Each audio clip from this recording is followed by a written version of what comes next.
Welcome to HOA Stories.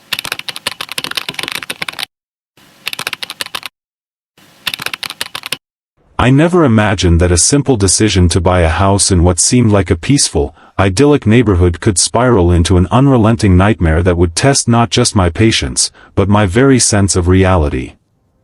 I remember the day I first stepped onto the property, a modest but sturdy two-story house on a quiet cul-de-sac, lined with oaks whose branches swayed gracefully in the warm summer breeze. The air smelled faintly of salt and damp earth, a reminder of how close the ocean was, and yet there was this deceptive tranquility that made me feel like I had stumbled upon a secret refuge from the chaos of the city. I had spent years dreaming about a place like this, a space where mornings would be filled with the scent of coffee drifting through sunlit rooms, afternoons spent on the porch with a book in hand, and evenings where the horizon bled into vibrant shades of orange and pink, reminding me that life, at least in this corner of the world, could feel almost perfect. I was proud of what I had worked for, proud that I had found a home that felt like it belonged to me, not just a house, but a sanctuary where the walls would absorb laughter, comfort, and memories I intended to build. But that illusion of safety, of normalcy, shattered the moment the storm warnings flashed across every screen in the house, the television broadcasting images of clouds twisting like living things, wind strong enough to rip the roofs off entire blocks, and the news anchors' voices trembling as they described Category 4 hurricanes bearing down on the coast with names that now seem almost biblical, almost vindictive. I remember securing every shutter, double-checking the garage doors, moving furniture away from windows, stockpiling supplies, water, and batteries. My neighbors were doing the same, some calmly, some in near panic, but no one, absolutely no one, could have anticipated the magnitude of what was about to descend upon us. Hours stretched into a blur of preparation and anxiety, the air heavy with ozone and expectation. When the storm finally hit, it felt like the world had been compressed into a machine that wanted to crush everything in its path. The wind was a living, screaming entity that rattled the bones of the house, and the rain fell in sheets so thick it was impossible to see even a few feet ahead. Trees bent until they broke, roofs peeled like paper, and the streets became rivers of churning, brown water. Yet, somehow, against all odds, my house stood. The walls groaned, windows trembled, and the roof creaked under the immense pressure, but it did not collapse. I walked through the waterlogged streets the next morning, assessing the wreckage around me, neighbors crying over destroyed homes, cars smashed, entire blocks reduced to splintered memories of what had been, and still, my house had survived, as if impervious, untouched by the fury that had leveled everything else. At first, I felt relief, almost a miraculous joy, that my investment, my home, my sanctuary, had endured nature's wrath. But that relief was short-lived.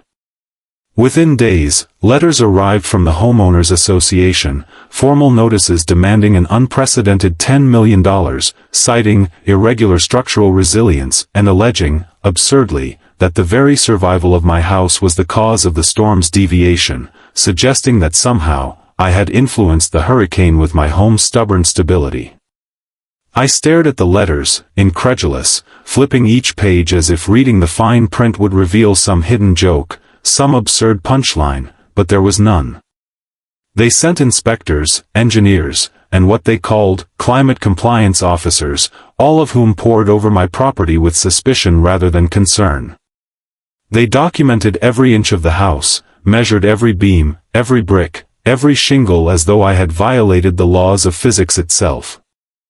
They took photos, wrote reports, and even began circulating rumors through the neighborhood that my home was unnatural, a structure that defied nature, and that it was my responsibility to compensate the HOA and the community for the chaos that had ensued. I found myself trapped in a Kafkaesque nightmare, explaining repeatedly that I had done nothing but maintain a sturdy house, a house built to withstand storms, built honestly and diligently, yet they persisted with their accusations, treating my survival as an offense. The meetings were surreal, board members sitting with expressions of righteous indignation, pointing fingers at me as if I had orchestrated the hurricane itself. When I spoke, calmly, presenting evidence of the house's construction, engineering certifications, and even the meteorological reports showing the hurricane's natural path. They dismissed it, claiming that the hurricane's unusual behavior, why it had spared my street while decimating others, was proof enough of my culpability. The tension escalated, letters turning into demands, demands turning into threats of liens, legal action, and public shaming.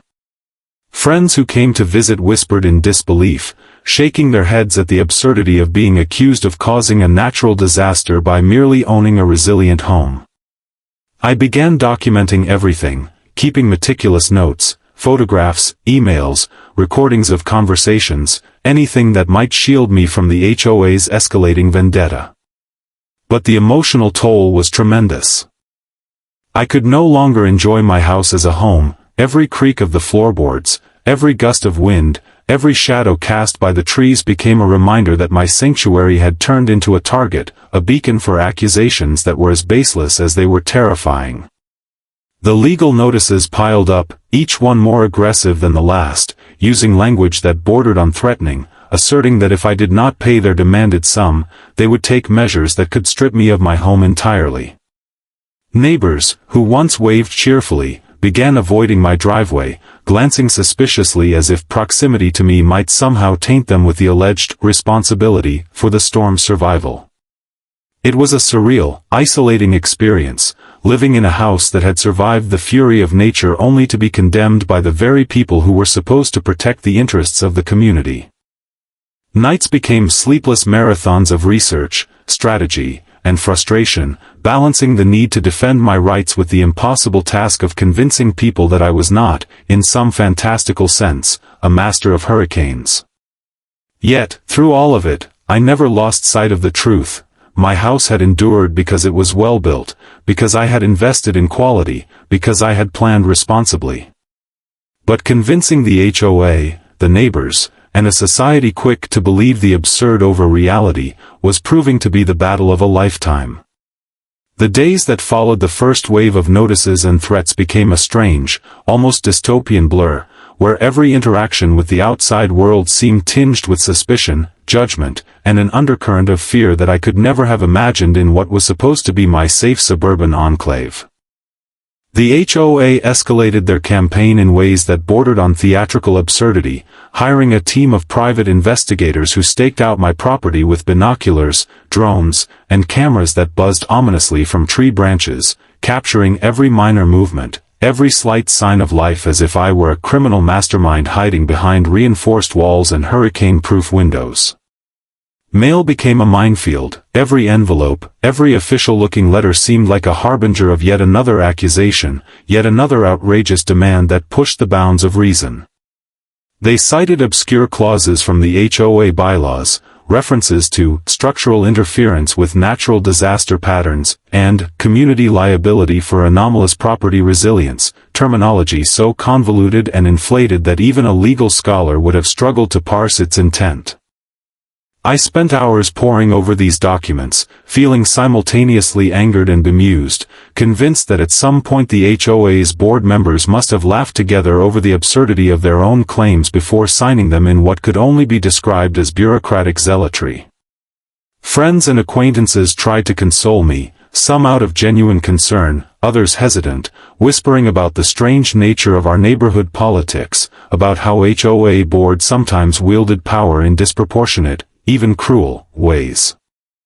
Their attempts at sympathy were heartfelt but ultimately limited. How could anyone truly grasp the surreal combination of fear, disbelief, and incredulous anger that came from being accused of manipulating the forces of nature by simply existing in a home that had been built correctly?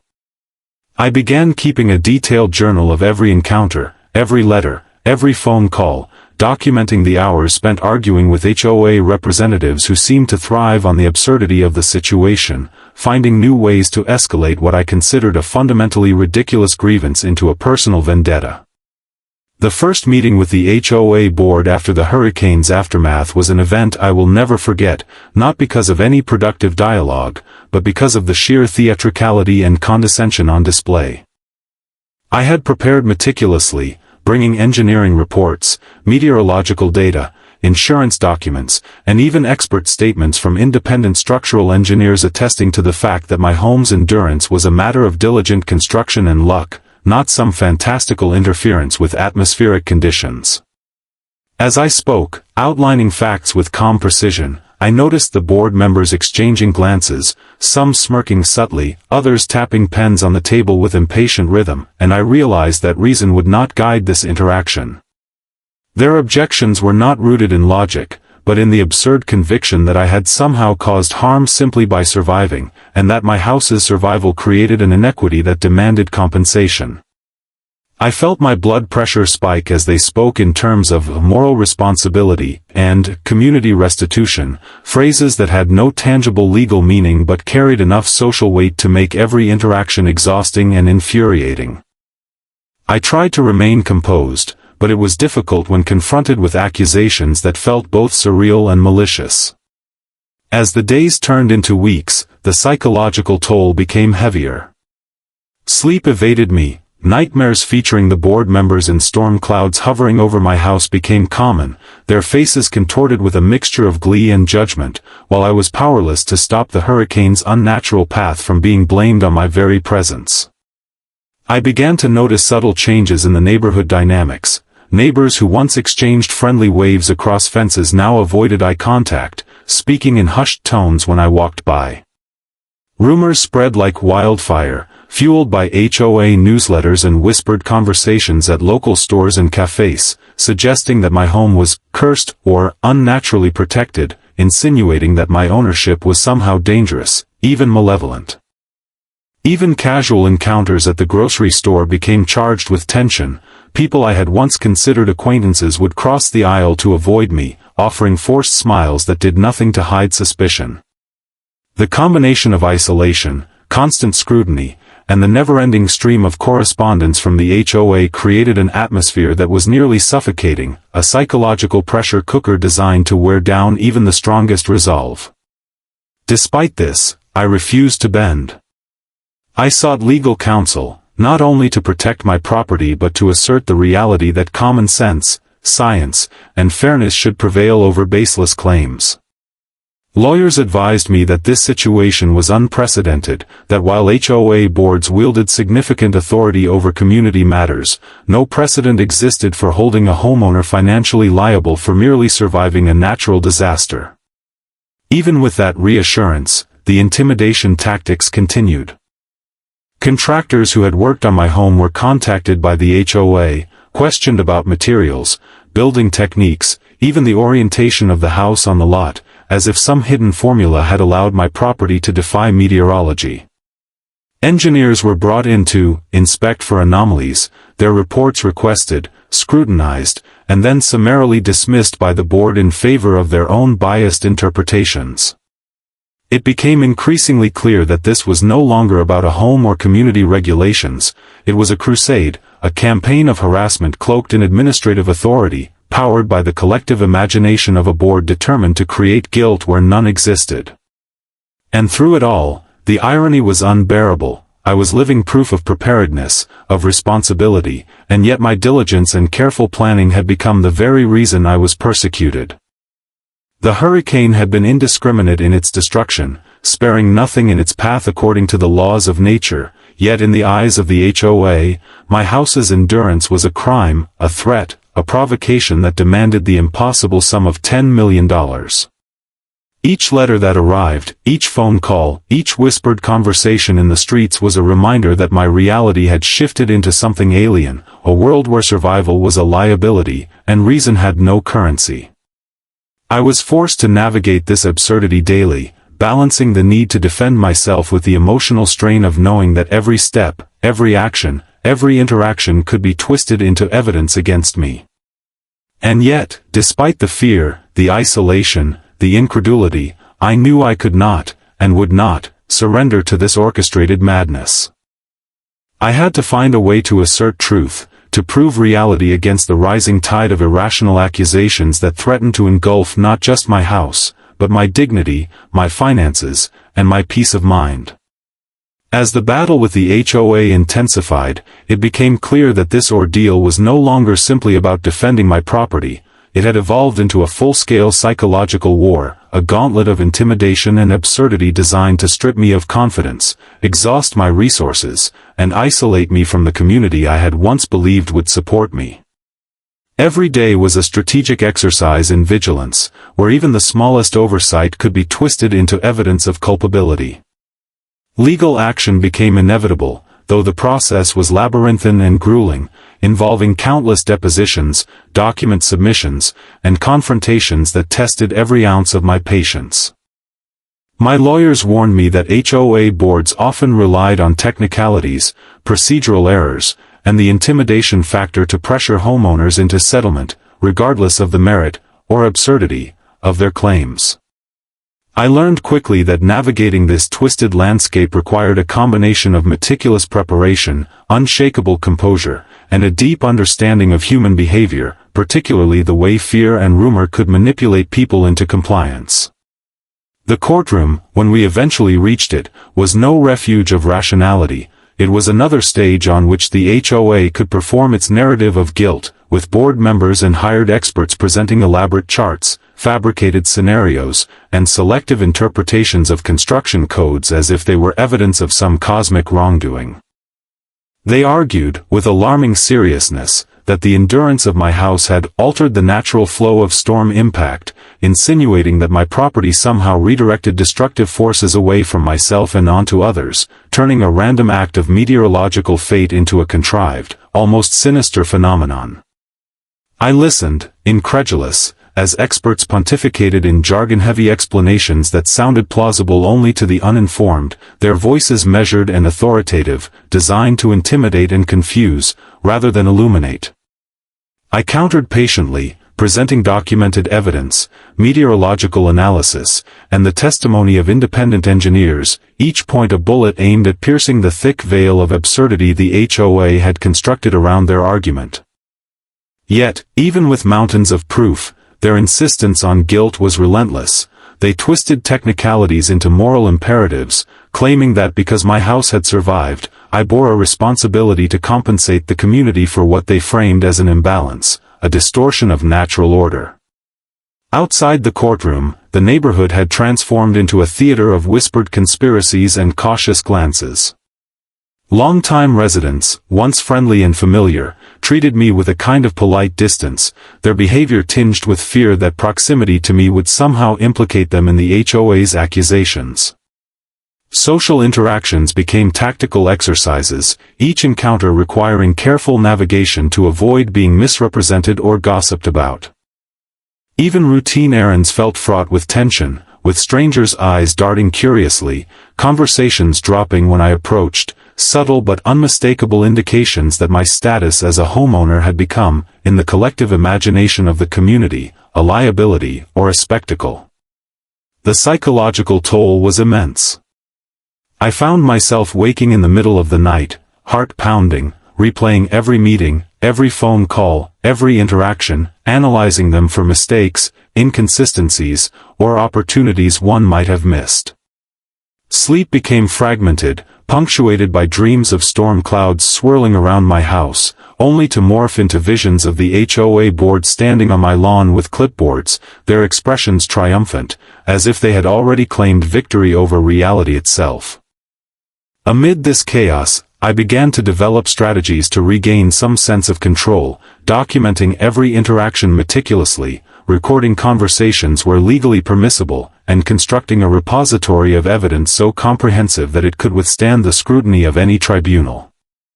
I also began reaching out to journalists and local media outlets, hoping to expose the surreal nature of my persecution and to garner support from a wider audience who could recognize the absurdity and injustice of the claims being leveled against me. Slowly, the tide began to shift. Public attention brought a measure of accountability to the HOA's actions. Their internal communications, once hidden from scrutiny, were now subject to examination, revealing a pattern of harassment, selective interpretation of bylaws, and personal bias rather than legitimate governance. As the scrutiny increased, cracks began to appear in their narrative, and board members who had seemed untouchable grew defensive, their authority undermined by the very transparency they had tried to suppress. Yet, the process was not without cost. The stress of constant vigilance, the emotional exhaustion of daily confrontation, and the financial strain of legal fees threatened to wear me down. I relied heavily on a few steadfast friends and my own inner resolve, reminding myself that integrity, preparation, and persistence were my strongest allies. Each victory, no matter how small, became a lifeline, a reminder that despite the overwhelming odds, reason and truth could prevail over fear, rumor, and bureaucratic absurdity. At the same time, I could not ignore the lingering fear that the HOA, emboldened by desperation or hubris, might escalate further, seeking to exploit any legal loophole, any procedural technicality to achieve their impossible goal. Every day required vigilance, a careful balance between standing my ground and avoiding unnecessary provocation, a strategic dance in which each move could determine not only the fate of my home, but my personal liberty, financial stability, and peace of mind. As the weeks and months unfolded, I became intimately familiar with the inner workings of the HOA's bureaucracy, understanding the personalities, motivations, and vulnerabilities of its members. I learned to anticipate their tactics, to preempt their arguments, and to leverage the law, media exposure, and community sentiment as tools of defense. In the midst of this ongoing storm, social, legal, and psychological, I discovered reserves of patience, creativity, and resilience I had never known existed within me. I realized that survival was not just a matter of enduring natural disasters, but also of navigating the human-made storms that could threaten our sense of justice, dignity, and security. And so, even as the HOA continued their relentless campaign of intimidation, I fortified not just my house, but my mind, my resolve, and my strategy, preparing for the inevitable climax of this conflict, determined that the absurdity of their demands would not dictate the outcome of my life, my home, or my right to exist safely in the place I had worked so hard to create. The turning point came when the HOA, frustrated by my refusal to capitulate, escalated their campaign in ways that were both aggressive and audacious, pushing the boundaries of legality and civility, as if they believed sheer intimidation could force me into submission. They began circulating letters throughout the neighborhood, thinly veiled in the guise of community updates, warning of dangerous anomalies and unaccounted structural deviations linked directly to my property, subtly suggesting that any continued tolerance of my house's existence could endanger the community. The effect was immediate. Neighbors became even more distant, their expressions a mixture of apprehension and suspicion, glancing at my home with unease, whispering in corners and over fences as if proximity to me could somehow taint them with culpability. I found myself navigating a surreal landscape where ordinary social interactions had transformed into exercises in trust and diplomacy, where every handshake, every nod, every smile required careful calibration to avoid fueling rumors or creating perceived alliances. In parallel, the HOA hired additional experts, climate specialists, structural analysts, and even self-proclaimed meteorologists, who conducted a series of inspections that bordered on harassment, measuring the angle of my roof, testing the composition of the foundation, and even analyzing the soil around the property to find some trace, however minuscule, that could be construed as evidence of wrongdoing. I observed these inspections with a mix of incredulity and controlled frustration, documenting every step meticulously, capturing photographs, video recordings, and detailed notes, knowing that any lapse could be twisted into proof of guilt. At this stage, the battle had expanded from the confines of legal letters and courtroom arguments into a full-scale war for reputation, control, and sanity. The media exposure I had initiated began to yield results. Investigative journalists, intrigued by the absurdity of an HOA demanding $10 million because a house had survived a hurricane, started contacting me for interviews, visiting the property, and reporting on the surreal nature of the conflict. Their coverage created a ripple effect, shining light on the oppressive and baseless practices of the HOA, sparking conversations online, and garnering public interest that added a layer of accountability previously absent. I realized that the very community that had once feared proximity to me was slowly beginning to recognize the truth, that the claims against me were not only irrational, but also an abuse of authority and power. Meanwhile, I took further steps to fortify my position. I sought the opinions of nationally recognized structural engineers, meteorologists, and legal experts to create an unassailable body of evidence that demonstrated not only the innocence of my actions but also the ridiculousness of the HOA's assertions. Each expert report, each sworn affidavit, became a weapon in my arsenal, a shield against the relentless barrage of accusations that had turned my life into a waking nightmare. Court dates became pivotal moments, each hearing a theater in which reason and absurdity collided, where I had to navigate the delicate balance of presenting overwhelming evidence without appearing combative, while the HOA's representatives relied on theatrics, intimidation, and procedural maneuvers to sway perception in their favor. There were moments when the psychological weight of the ordeal seemed almost unbearable. The hours of preparation, the sleepless nights, the constant awareness that at any moment, the HOA could attempt yet another tactic to destabilize me, from public shaming to legal trickery. And yet, through all of it, I discovered a profound sense of resilience and resourcefulness within myself, a capacity to endure, analyze, and respond with precision that I had never previously tapped into. In one particularly pivotal confrontation, the board attempted to claim that my home's unprecedented survival had altered neighborhood wind patterns, creating an increased risk of damage to adjacent properties in theoretical scenarios. The absurdity was so stark that even some of their own witnesses struggled to maintain credibility, shifting uncomfortably in their chairs and avoiding direct eye contact. I countered by presenting extensive meteorological data, satellite imagery, and expert testimony, effectively dismantling their argument point by point. The room shifted palpably, the air, once thick with intimidation, grew lighter as observers began to recognize the chasm between fact and fiction. Beyond the courtroom, my interactions with neighbors began to change as well. As public awareness grew, whispers of suspicion gave way to expressions of support. People who had once avoided me now offered discreet apologies, acknowledging the harassment I had endured and the absurdity of the HOA's campaign. Some shared stories of their own minor conflicts with the HOA, creating a network of solidarity and understanding that had been impossible to perceive in the early weeks of the ordeal. Through all of this, I realized that my battle was not only for the preservation of my home, but also for the restoration of reason and justice within a community that had been held hostage by fear, rumor, and arbitrary authority. I strengthened alliances with sympathetic board members who had been quietly skeptical of the campaign against me, carefully building a coalition that could challenge the entrenched power structure.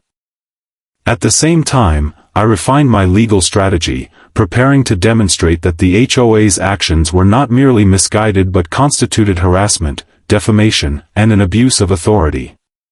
Slowly, painstakingly, the tide began to turn.